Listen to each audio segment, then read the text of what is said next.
What's up, y'all? Welcome to Tuesday. So there is no Zoom meeting today, as you know when you're watching this video. Please remember to join the Zoom link on the DBQ form. So don't, like, if you're looking for the Zoom link, remember it's a separate one. If you go to the DBQ form where everybody signed up for the different times, it's right there. You join that one and the passcode is right down there. Please make sure you're on time to your appointment once you sign up. Maybe I'm meeting with some of you right now. So today for class, you're going to go to socrative.com as normal and complete the Socrative. Weaver 8556 is the code. After you enter that in, please have your last name, comma, first name, so it's nice and neat in alphabetical order for me. Then you're going to watch the video you're currently watching and submit the guided notes after you fill them out. Make sure you submit these guided notes every day, whether you printed them out. Like some of you told me, hey, I'm going to print them out and keep a paper copy, and that's fine. I still need you to submit this. So if you're someone that is printing the notes out, which is just totally, you don't need to do, but if you have a printer and you want to do that, you can. So if you want to print the notes out and have a paper copy, that's fine. Please make sure that you still submit this. You can just write on the top or something, these aren't filled out because I printed it out myself, and have a paper copy and still submit it. So if you didn't submit the guided notes from yesterday, please go back and do that now, and also submit this when you're done today. And remember, if you're not printing them out, which again, there's no need to, people are only printing them out if they, want to for one reason or another. Remember, you should have a folder of all these saved together in one place that is easy to access and review from as we make our way through class while we're online here. So today we are going to talk about Enlightened Absolutists and a little bit more about Eastern Europe. This is really the first time where we're going to get into a lot with Eastern Europe, because remember, Eastern Europe is going to stay focused on agriculture. There's not really going to be a renaissance. They don't really participate in the age of exploration. They remain mostly Catholic out that way. But now we're going to start to focus on it. They're going to go from being decentralized until they get a strong monarch that starts to centralize them. The Socrative is a good review of all the different terms you talked about yesterday, with divine right of kings, absolutism, Palace of Versailles, Jean-Baptiste Colbert, Louis XIV, Bishop Bousset, and other people that I'm sure I'm forgetting. Then you'll see that you'll go to this assignment and complete this assignment. You'll notice that it's due Wednesday night. Tomorrow when we meet on Zoom, I'm just going to check in with you, go over a couple short things, and then I'm going to give you the 20 minutes of class tomorrow to work on this too. So this doesn't need to be finished by the end of today, because I know we probably won't have enough time to watch the video and complete this. You don't have to worry about it for homework because it's not due till Wednesday night, and you should have all of class time on Wednesday to work on it. Please also make sure, I know some of you have already submitted the chapter questions. That's kind of a short assignment this week too that you got to get turned in. So use the questions on the Socrative as a review of yesterday. Message me anything that doesn't make sense, because again, it's really hard to build off this stuff if you don't understand the day before's topics. So Westernization and Enlightened Absolutists. So European culture is a lot of times referred to as Western culture. When we talk about the West specifically, when we're talking about Europe, there's the bell. When we're talking about Western Europe, remember, they're going to have the Renaissance and the Age of Exploration, mercantilism, the Price Revolution, all that. We really haven't talked about Eastern Europe. So we're going to start to focus on that a little bit now. So Westernization is a super important word to know. When you have this, it just means to become more like, so to become more Westernized. So while the Spanish, French, Portuguese, and Dutch and English were thriving in Western Europe, many Europeans further east began to take notice. And notice all of these were thriving because you see the ships down here because of trade. The Dutch East India Company, we talked about Portuguese trade, Spanish colonization, the French in North America are also going to take part under Colbert, and so forth. So in Central and Eastern Europe, Prussia, Austria, and Russia would all attempt to become more Western with varying amounts of success. So when we're talking about Westernization in this context, we're talking about becoming more like Western Europe. All of these, places, the countries up here are more Western in Europe than Prussia, Austria, and Russia that are more Eastern or Central. The leaders of these countries would all try different methods and reforms to bring nobles and finances under their control. Because remember, in order to be strong, you needed to be centralized, you needed to control the money in order to have an army as well. At the time, to become more Western meant these specific things. As we said, to make their governments more centralized, more power with one person, one standing army, because that's how you're stronger instead of being decentralized and weak. To adopt Western economics, such as commercialization, which is, remember, is growing food and selling it for profit rather than just feudalism or peasant agriculture. It's funny, I wasn't reading that, but it just came into right in my head, but it has an explanation there. To improve their military structure and technology, and to adapt Western cultures and ideas if possible. Even though we're talking about Europe as a whole, many different countries still have their own culture. Like, remember when we talk about the Dutch and the Netherlands, they were very, very religious, tolerant, and kind of, easygoing, while the French were devoutly Catholic and hated anybody that wasn't. Spain more was focused on colonization, while the Portuguese were focused more on just trade posts. So there's a lot of different things here to look at. So you'll notice the rulers that we started talking about yesterday with King Louis, the Cardinal Richelieu in like early 1600s to Louis the 14th in the mid to late 1600s, even into the 1700s. You'll notice the people of absolutism we're talking about are right around the end of period 1 through the start of period 2. And one of these people that I'm sure you've heard of before is Peter the Great of Russia, who's going to rule from 1682 to 1721. So, like, awesome mustache, just like pointing that out whenever possible. Peter the Great of Russia followed a Western model of reform. However, he rejected Enlightenment ideas in favor of complete control. So we haven't talked about the Enlightenment era yet. That's going to be more of our class later this week. The Enlightenment era is basically just a time when people began to question like absolute monarchs and such, but we'll get into that. But know that Peter the Great isn't a fan of that, and he is all about complete control for himself. Much like Louis XIV, Peter the Great had all of the nobles moved to him by force and forced them to be a part of the government. So the same way Louis XIV is going to require nobles to move to him at the Palace of Versailles to keep an eye on them and that sort of thing, Peter the Great is going to copy this model and have them do the same thing. So there are a lot of comparisons to be made from Louis XIV and Peter the Great because Peter the Great copied so much of what he did. He reformed his military under the model of the Prussians, using nobles as officers, and vastly expanded Russian territory to the east against Poland. So remember, a lot of these great nations, to make themselves more powerful, take over land.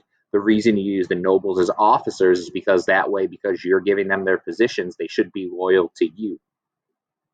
He also attempted to mimic Louis XIV by building an entire city, which is St. Petersburg, and a lavish winter palace for himself there. That's where he is going to require all the nobles to move. Kind of apples to apples is the same thing as what Louis XIV did with the Palace of Versailles in France. Lastly, he used his conquest to open up ports in an attempt to open up trade and commercialization like the West. One of the things you should have gotten from your chapter questions is that one of the problems with Russia is they had no warm water ports. Now, the reason that's significant is because you can only trade by water if there's no ice. They couldn't, if it freezes, you wouldn't be able to. So eventually the Great Northern War is going to be fought, and we'll talk about that between Russia and Sweden. Russia wins land around the Baltic Sea, and therefore they get access to warm water ports and are able to start up trade and commercialization of agriculture like the West. I have beard tax down here in parentheses. I think this is super interesting. Remember how we said that they like to copy the customs? Russians were known for these super long, straggly beards, and even the way they dressed. Western Europeans made fun of them for that, and Peter the Great knew this. Peter the Great went, and the reason he knew about Versailles and everything else is he traveled to all these Western countries and studied and learned from the different places. So, he would, pick up on some of these ideas and bring them back to Russia. He started something called a beard tax. He was known for walking up to, people in the government, nobles, wealthy, whatever, grabbing their beards and literally cutting it off with scissors. In order to have a beard in Russia, you literally needed to pay a beard tax where you could pay for this little coin to show around, basically to say that, hey, I'm allowed to have this beard. It was just one way that Russia was westernized from a cultural standpoint and getting rid of the very long beards. He also had the system of table of ranks, which you should remember from your readings. It's a formal list of ranks in Russia's military's government and even the court system. It was basically taking power away from the hereditary nobles, and boyars are just the name of that in Russia. Previously, high-ranking state positions were hereditary, meaning they were passed down by birth, from father to son. However, with the table of ranks, anyone, including a commoner or a peasant, could work their way up through the government, system with sufficient hard work and skill. This created a new generation who replaced these old boyar class. And the table of ranks was a huge success and remained in effect until after the French Revolution in 1917, but that's still a couple hundred years away. So this basically was just a system where anybody could rise up and be promoted by hard work, doing great things, being smart, coming up with good ideas instead of just passed down by birth. So it's one way he's going to limit the idea of the nobility. He also is going to establish a navy. Peter's greatest success came in the Great Northern War between two northern nations, Russia and Sweden, which lasted from about 1700 to 1721. His victories in the war allowed Russia to gain the eastern shores of the Baltic Sea. St. Petersburg was founded and made capital. And also, again, this is going to open up warm water ports. So warm water ports is a very big deal. Of the four, Prussia was certainly the most successful. So now we've talked about Peter the Great of Russia. Now let's talk about Prussia. Prussia is going to be in the Holy Roman Empire in German areas. It's going to be the country that ends up helping unite Germany. But Prussia is really one of the strongest German area countries at the time. So from 1740 to 1786, Prussia is going to become the most successful at Westernizing under Frederick the Great, or Frederick II. Frederick was an educated individual who read Western literature and was fond of ideas of the Enlightenment on government and religion. Again, we'll talk more about the Enlightenment this week. Frederick II believed that while a monarch should have complete control, he should use it to protect and serve his people. So he believed in ultimate authority, but using it for the good of his people. Consent of the governed is an important term to know. It literally just means having the permission of the people you rule. Basically, they want you in rule. Under Frederick I of Prussia, Frederick II, I should say, of Prussia, Prussia westernized in the following ways. Nobles were used in the bureaucracy and able to keep their rights. So you'll notice a common thing. Nobles are allowed to keep their rights and some of these positions or, be put into leaders of the military to keep them loyal to this monarch that is trying to centralize power. The military was reformed under the French model with appointed officers, like we just said. He initiated religious toleration in Prussia because, remember, we said after 1648, it's not going to play as big of a role. He's also going to revamp and standardize Prussia's judicial system, banning torture and arguing for a uniform national criminal code. Basically, back in the day, like when we're talking about these time periods, nobles and peasants wouldn't be punished the same for same crime. So he wanted a uniform national criminal code, means the same for everybody. He liberalized control of the press and supported a moderate level of religious freedom, like we said. Some of these people that we talk about liberalizing control of the press is basically just not censoring them as much. But even in all of these cases, there is still some censorship that goes on in all of these countries. Prussia is also known for its very strong military. Just as an FYI, Prussia, how like countries have an army? Prussia has been described as an army acting like a state. So they are very, very militarized as well. Now we're going to look at Joseph II, who is from Austria. Another enlightened monarch is Joseph II of Austria, who attempted to westernize, but instead focus on changing laws in education after his mother, Maria Theresa. We're going to talk about Maria Theresa. You should recognize her from the reading. She was the one that the Pragmatic Sanction was about, and how Prussia invades Austria after that, because after the Pragmatic Sanction. Maria had tried but failed to centralize the nobles who refused to cooperate versus the Ottoman Empire, which was always a thorn in the side of Austria, without maintaining their traditional local power. So instead, her son Joseph II made many Enlightenment-inspired changes to the Holy Roman Empire, like religious toleration, education for all elementary boys at a young age. He freed the serfs as peasants, like they did in the West. This doesn't last. And he reformed the legal system to respect individual rights and give people more freedom. However, even though we talk about all of these things, he's going to use warfare to conquest parts of Poland and the Ottoman Empire in South and Eastern Europe. But all of these things about Joseph, and this is kind of sad, even though he abolished serfdom, ended censorship, limited the power of the church with his Edict of Toleration, It gave Protestants, Jews, the ability to live and worship freely. Sounds like a great guy, right? He believed he was doing what was necessary and right. Joseph did not bother to smooth this over with the nobles or clergy who felt threatened by these changes. So, like how other leaders, included the nobility and didn't have their permission per se, but kept them in the loop and incorporated them into the government, he doesn't. And because of this, this is literally on his tombstone. Here lies Joseph II, who failed in all he undertook. Can you imagine having that written on his tombstone? Because by the end of his life, he had to undo many of the changes that he made because of noble and peasant rebellions against him. So even though he did all of these great things, that's what his tombstone is going to read, because he's going to have to reverse so many of them. It kind of shows you what happens if you go too fast, too quickly with your changes. Now we're going to talk about Catherine the Great. So obviously, some time has passed between, if we go back and look at Peter the Great in 1721 before we get to Catherine the Great in 1762. Peter's successor, Catherine the Great, continued to bring reforms. One of the things she did was started a state school for women. So one of the first countries like that to establish a school specifically for women. Patronized Enlightenment art and writers, which we'll talk about. Began to remove the church from Russian state. So hopefully by selling their lands, hopefully the word secularism comes to mind there when you're thinking about it.